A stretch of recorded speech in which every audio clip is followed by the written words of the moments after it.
ভাবনা চিন্তা করার জন্য কতভাবে যে তুলে ধরছেন নিজের আল্লাহ তাআলা পরিচয়। আল্লাহ একবার বলছে, বান্দা গাছের দিকে দেখো, একটু ভেবে দেখো, সেখানে আমাকে খুঁজে পাবে। মাছের দিকে দেখো, একটু ভেবে দেখো, আমাকে খুঁজে পাইবে।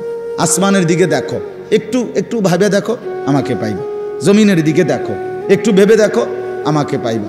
তোমার বাড়ির দুয়ারে যে গাভীটা দুধ দেয়, ওটার দিকে তাকায় দেখো, আমাকে খুঁজে পাইবা। ওই যে গাছের উপরে বাড়ির বিল্ডিংয়ের এক পাশে মৌমাছির যেই চাক, যেখান থেকে মধু আসে, সেটার দিকে একটু দেখো, আমাকে খুঁজে পাইবা।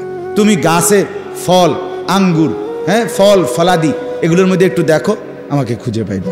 যেদার দেখতা হো তু হি তু, যেদিকেই দেখো তু হি তু। হাজার মে সাজার মে তেরে রঙ্গ বু হে। পাথরেও মাওলা তোমাকেই দেখি, গাছেও মাওলা তোমাকেই দেখি। जिधर देखता हो, जिधर देखता हो, যেদিকেই দেখি তু হি তু, তু হি তু।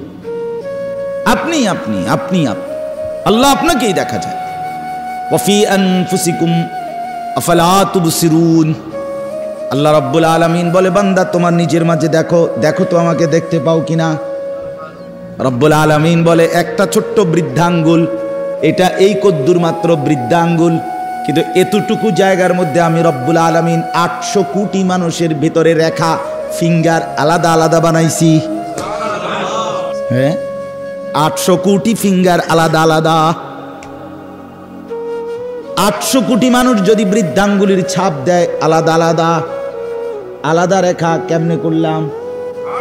আল্লাহ বলেন, এখন শুধু করেছি বান্দা না, আমি আল্লাহ ওয়াদা দিচ্ছি হাসরের ময়দানেও সেই আঙ্গুলের রেখাগুলো কোটি কোটি মানুষের আবার হুবহু ফিরাইয়া আনবো। বালা কাদিরিন আলা আন নুসাউইয়া বানানা। বানানা, বানানা অর্থ হলো আঙ্গুলের অগ্রভাগের রেখা। আমি হাসরের ময়দানে কোটি কোটি মানুষের আঙ্গুলের ভেতরের রেখাগুলো পর্যন্ত ফিরাই আন। তুমি কি মনে করছো আমার? এজন্য আল্লাহকে চিনা, আল্লাহর কুদরতকে চিনা বহুতই জীবনের স্বাদ, বহুত বড় পাওয়া। যে জীবন আল্লাহকে চিনলা না বন্ধু, কতক্ষণ নারী দেখবা ভাইয়া, কতক্ষণ মোবাইলে ছবি দেব, শুধু শুধু শেষ পর্যন্ত হতাশা ছাড়া আর কিচ্ছু। শেষ পর্যন্ত মোবাইল বন্ধ করে দেওয়া ছাড়া আর কিচ্ছু। দেখতে দেখতে 3 ঘন্টা দেখার পরেও আফসুসে জমবে, কারণ ধরতেও পারলাম না, ছুঁইতেও পারলাম না। তো কি হইল আর? ফাঁকে দিয়া টাকাগুলোও শেষ, এমবিও শেষ, জীবনও শেষ, যৌবনও শেষ, শরীরের সক্ষমতাও শেষ। আখেরাত তো নাই আগে, আখেরাত তো নাই আগে। আর কি রইল? আর কি পাইলাম আমি? পরের নারী দেখে লাভ কি হলো? পরের বোনকে দেখে কি লাভ হলো? অশ্লীল ছবি দেখে কি লাভ হইল? আল্লাহকে হারিয়ে কি লাভ হলো? এই জন্য আমি এই 5টা আয়াত এবার শুনেন, তর্জমা শুনাই, তাইলে কথা শেষ। 5টা আয়াত পড়ছি এখানে। এই 5টা আয়াতে আল্লাহ তাআলা তার অনেকগুলো কুদরত বলছে। আল্লাহর কুদরত। বান্দা তুমি, আল্লাহ বলে, বান্দা তুমি আমারে কুদরত চিনো, দেখো চিনুনি, বুঝেনি, আমারে মহব্বত লাগেনি, কুদরত চাও। আমি একটু কই বান্দা তোমারে, আমার কথাটা কুদুর বলি, তুমি দেখো, একটু ভাইবা দেখো আমি আল্লাহর প্রতি তোমার মহব্বত জাগেনি, তুমি বুঝো কিনা দেখো। 5টা আয়াত, 14 নম্বর পারা, 16 নম্বর সূরা। সূরাটার নাম সূরায়ে নাহাল। এই সূরার 66, 67, 68, 69, 70 কয়টা হইল? 5টা আয়াত। আল্লাহ বলেন, আল্লাহর কুদরত চিনাচ্ছে আল্লাহ, এই আল্লাহর কুদরত দেখাইতেছে। ওয়া ইন্না লাকুম ফিল আনআমি লাইবরা। 1 নাম্বার আল্লাহ বলেন, তোমাদের জন্য চতুষ্পদ জন্তু, তাফসীরের মধ্যে লিখছে গাভী, তোমাদের গাভী যেটা চতুষ্পদ জন্তু, এর মধ্যে রয়েছে লাইবরা, অবশ্যই উপদেশ। আমাকে চিনার শ্রেষ্ঠতম উপদেশ। কেমনে উপদেশ? গাভীর মধ্যে কি আছে উপদেশ? আল্লাহ বলে, শোনো তাইলে, নুসকিকুম মিম্মা ফি বুতুনিহি মিন বাইনি ফারসিন ওয়া দামিল লাবানান খালিসা। আমি আল্লাহ তাআলা প্রতিদিন নিয়মিত এই গাভীর পেট থেকে তোমাদেরকে পান করাচ্ছি। কিসের মাঝে?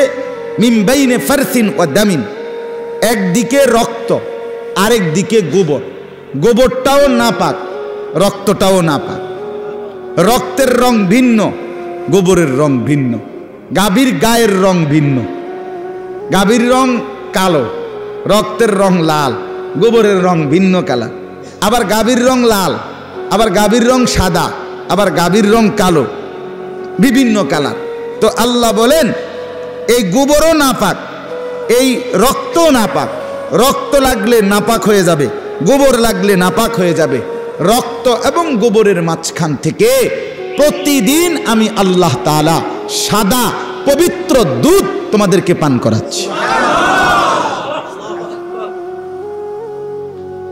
লাবানান খালিসা, খালিসা মানে বিশুদ্ধ দুধ, পবিত্র দুধ, পবিত্র। এক ফোঁটা রক্ত মিশলে নাপাক, এক ফোঁটা গোবর মিশলে। অথচ আমি যেই কোনো চিকিৎসা বিজ্ঞানের গবেষকদের কথা এটা, যে গাভী যা খায় তা পাকস্থলিতে জমা হয়। পাকস্থলিতে জমা হওয়ার পরে আল্লাহর কুদরতে ভিতরে তিনটা অংশ হয়। একবারে নিচে গোবরটা চলে যায়, একবারে উপরে রক্ত হয়, আর মাঝখান দিয়া দুধ হয়। আলাদা কোনো বাউন্ডারিও নাই, সাইড ওয়ালও নাই, টিনের বেড়াও নাই, মাটির বেড়াও নাই। হ্যাঁ, এরপরে যে আপনার কি কয় প্লাস্টিকের বোর্ডও নাই, কিচ্ছু নাই। নিচেরটা হলো গোবর, উপরেরটা হলো রক্ত, মাঝখানেরটা হলো দুধ। নিচেরটাও নাপাক, উপরেরটাও নাপাক। দুইটা নাপাকের মাঝখানে থাইকা এটা 1 সেকেন্ডের জন্য পাকটা নাপাক হয় না। আল্লাহ বলে ঠিক টাইম মতে আমি আল্লাহ মাঝের দুধ স্তনে পৌঁছায় দেই, রক্ত সারা দেহে পৌঁছায় দেই, গোবর তার বের হওয়ার রাস্তায় পৌঁছায় দেই। নুসকিকুম মিম্মা ফি বুতুনিহি মিন বাইনি ফারসিন ওয়া দামিন, বাইনে ফারসিন ওয়া দামিন, গোবর এবং রক্তের মাঝখানে। তার মানে নিচে গোবর, উপরে রক্ত, মাঝখানে কি? লাবানান খালিসা সাইগাল লিশারিবিন। রব্বুল আলামিন বলে সেই দুধ কেমন? আল্লাহ বলেন একে তো বললাম বিশুদ্ধ পবিত্র খাঁটি দুধ, আবার বললাম সাইগাল লিশারিবিন।